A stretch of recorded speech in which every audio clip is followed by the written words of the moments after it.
What would an enemy want to do to the people of Hawaii during wartime?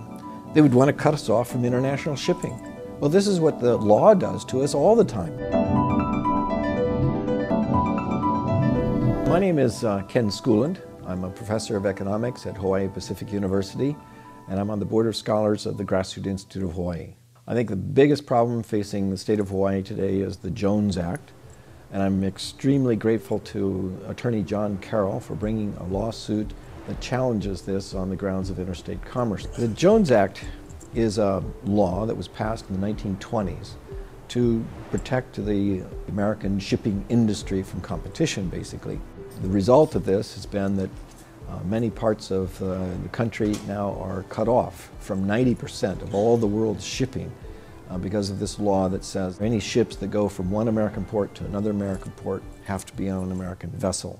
That means that they have to spend much more money to pay for American ships that were built in American ports, owned by American companies, at a much higher cost to bring things to Hawaii from California, for example. Hawaii is cut off from 90% of all the world's shipping at much lower rates in bringing things here to the islands. Consider the words of the economist Henry George, who said, "Protectionism, in all of its forms, does to your own people in peacetime what the enemy would do to you in wartime."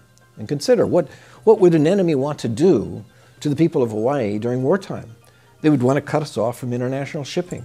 That's what the effect of a hurricane would be, too, to cut us off from international shipping. Well, this is what the law does to us all the time, not just in a moment of emergency.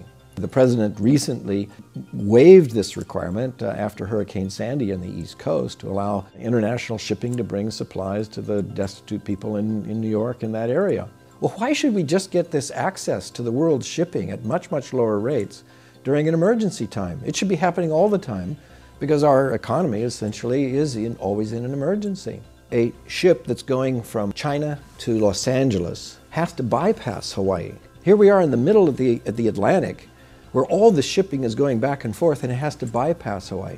We could be certainly as rich and prosperous as Singapore or Hong Kong if we were allowed to have the access to the world. If you look in the harbor here, 100 years ago, the harbor in Pearl Harbor was filled with ships from all over the world, foreign flags in abundance, and now hardly anything. Certainly Alaska and Hawaii are put at an enormous competitive disadvantage by this Jones Act, which affects them much more so because we don't have the alternatives of trucking and railroad transportation. We think that being totally self-sufficient by cutting off the rest of the world, then we can produce all of our own things. Then we lose out the opportunity for enormous benefits from the comparative advantage by the specialization and division of labor, by being able to buy products from around the world and to sell to the whole world the things that we are well suited to produce. I mean, consider bananas and agricultural products and sugar and pineapple, things that could be sent to the world much more cheaply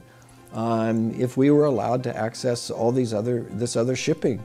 But Hawaii can't serve the world, and we can't be served by the world.